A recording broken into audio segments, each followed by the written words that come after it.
今回は猫の目から見た優しい飼い主の話です。心温まるお話を最後までご覧ください。それでは読みます。猫のいる喫茶店。ある小さな喫茶店の窓辺には古びた座布団が置かれていました。天気のいい日の光が入るときには、その座布団の上には真っ白な猫がいます。猫は2年ほど前に店の前に捨てられていたのを喫茶店の主人が哀れに思い、家族に迎え入れたのでした。喫茶店の主人は数年前に奥さんを失い、とても寂しい思いをしていました。だからその真っ白な猫を見つけたときは救われたような気持ちもあったのです。それ以来、白い猫は主人の大切な家族となりました。猫の名前は白みさんと言います。なんともセンスのない名前ですが、亡くなった奥さんがひろみさんだったことからつけた名前なので、笑わないでやってください。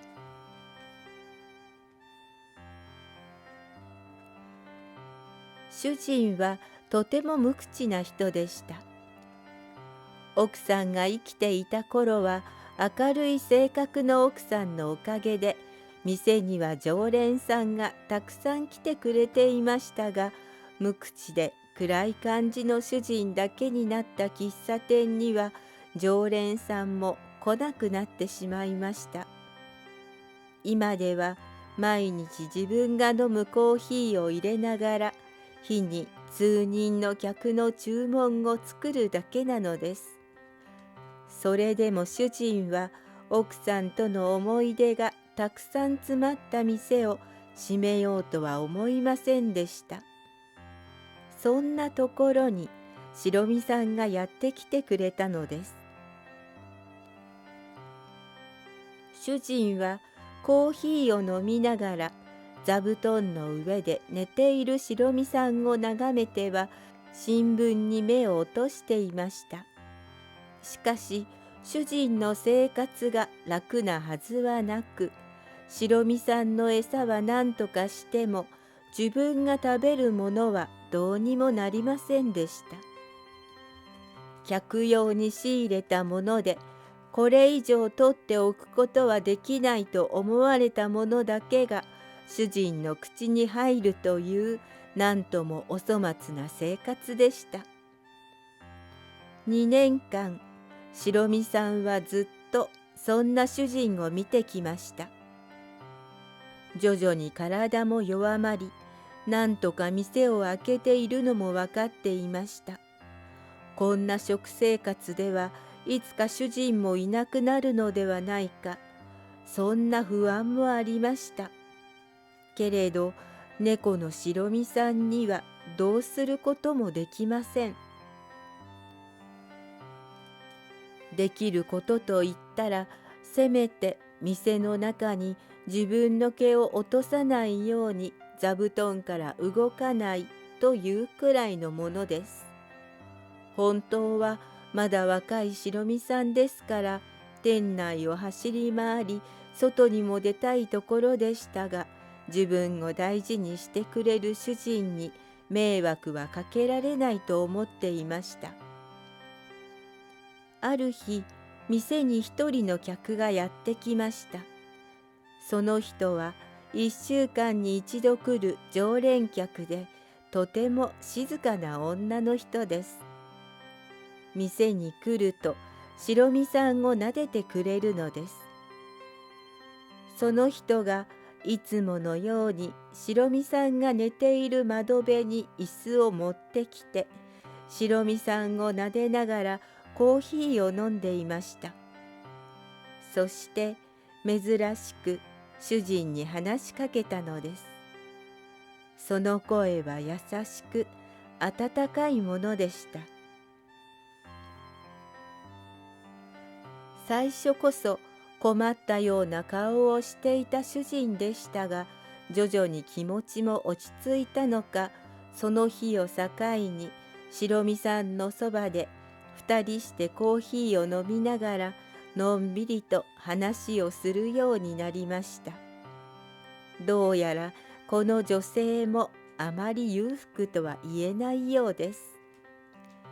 本当は猫を飼いたいのだけど、自分の住むアパートでは動物を飼うことが許されないと言います。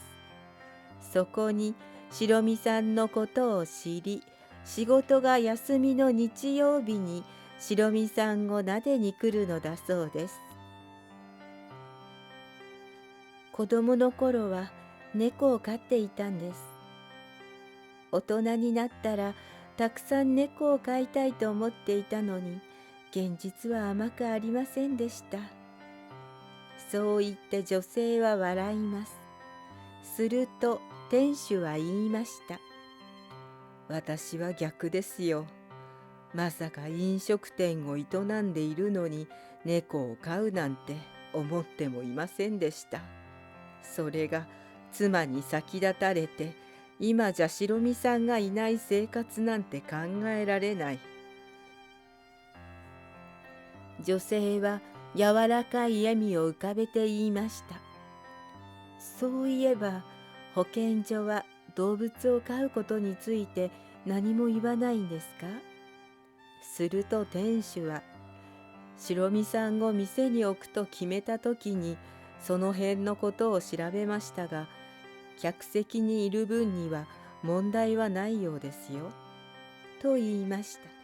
白身さんは思いました。人間はどこにいようと自由なのに、自分は決まったところにしかいられないのは不公平だと。こうして白身さんは女性と店主の会話を通していろいろなことを知りました。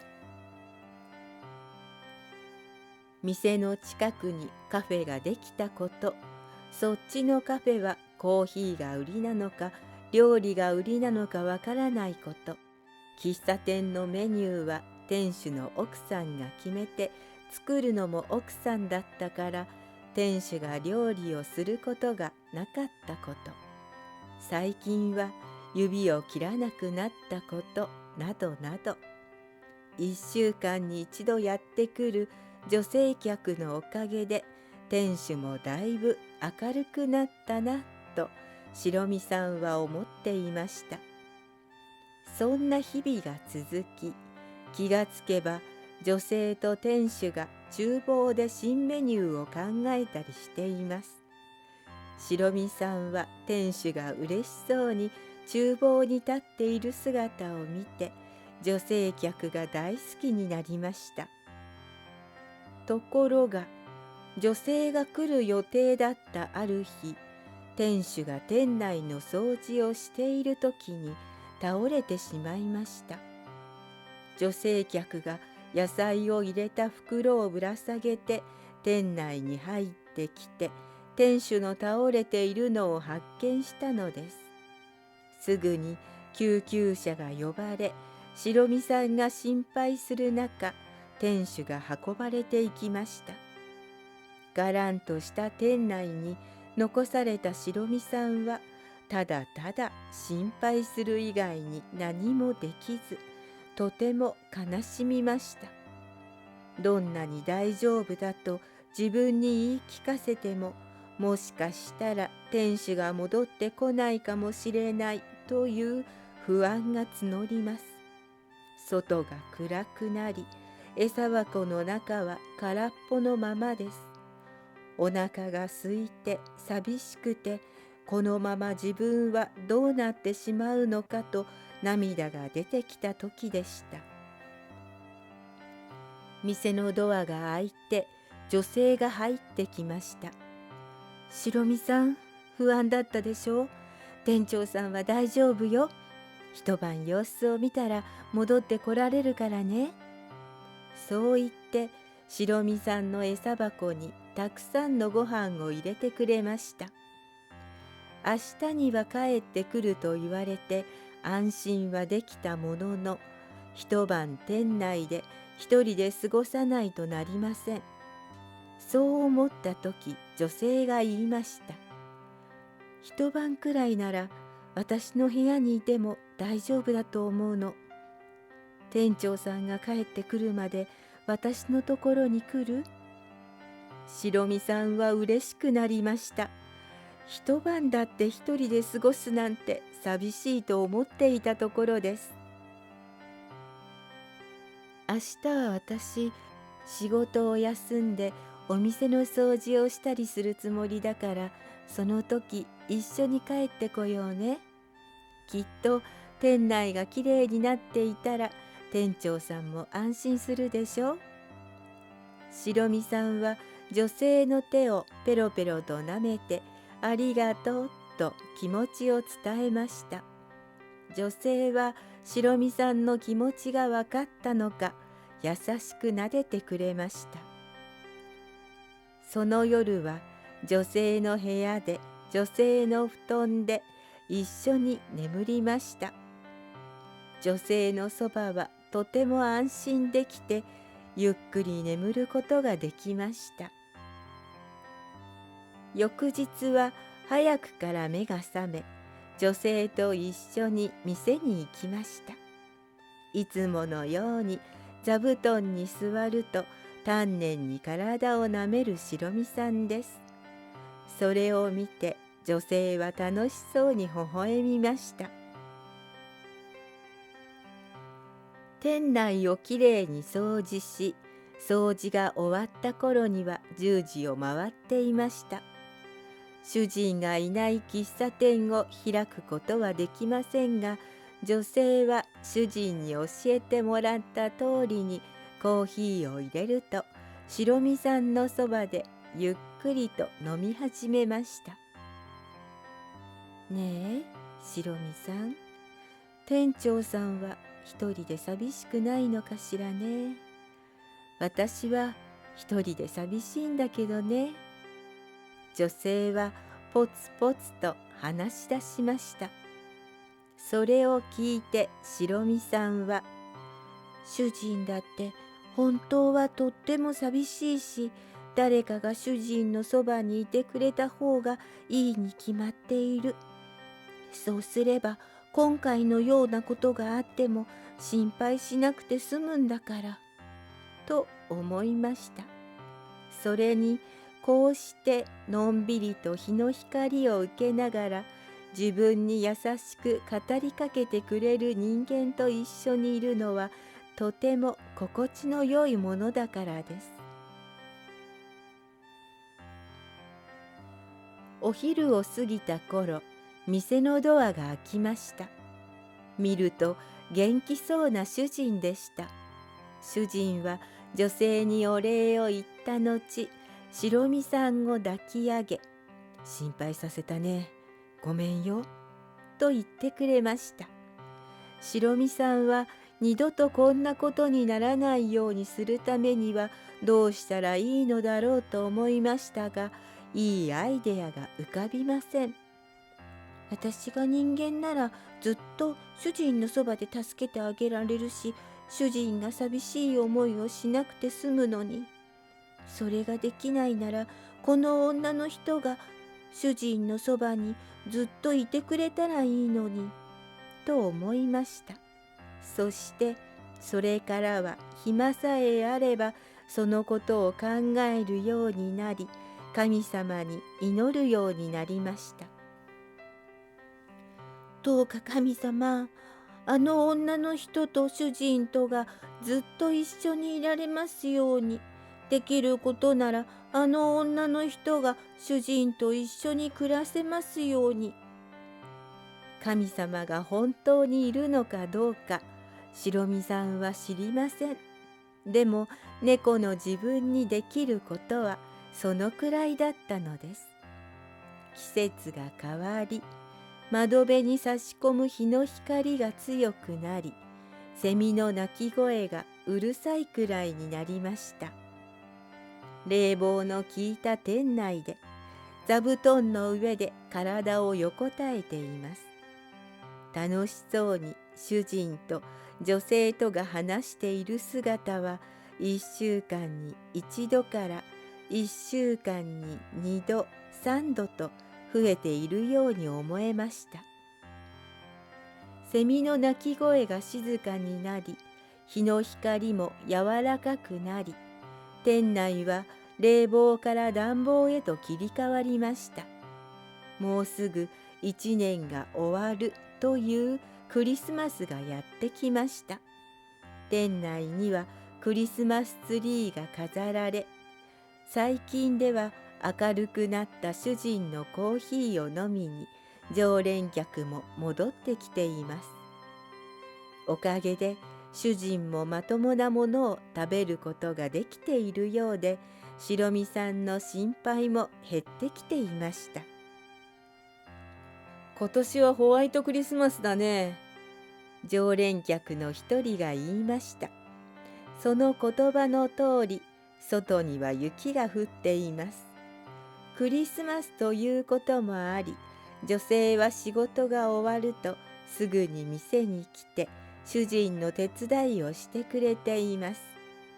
常連客はそんな2人を見て、まるで夫婦だなと言いますが、主人は笑うだけでした。そして店が閉まる時間になった時です。店内の明かりを消し、主人は去年は白身さんと2人のクリスマスだったけど、今年は3人のクリスマスだ。来年もその次もずっと3人でクリスマスを迎えられたら嬉しいんだが、と言いました。もちろん白身さんも同じことを思っていましたし、神様にもそうお願いしていました。さて、女性はどんな返事をするのでしょうか。白身さんはじっと女性を見つめました。すると女性は嬉しそうに頬をあからめて、私もずっと一緒にいたいです、と答えたのでした。白身さんはほっとして神様にありがとうと言いました。この先ずっと2人がそばにいてくれることに心から感謝したのです。白身さんは座布団から降りると女性の膝に手をかけました。すると女性は白身さんを抱き上げてこう言いました。私も白身さんの家族にしてくれる？白身さんはもちろんという気持ちを込めて女性の手をペロペロと舐めました。おしまい。はい、今日のお話はここまで。優しい飼い主さんに優しい恋人が現れて、白身さんも安心して暮らせるようになってよかったね。面白かったと思ったらチャンネル登録とグッドボタンを押してね。それではまた別のお話を待っててね。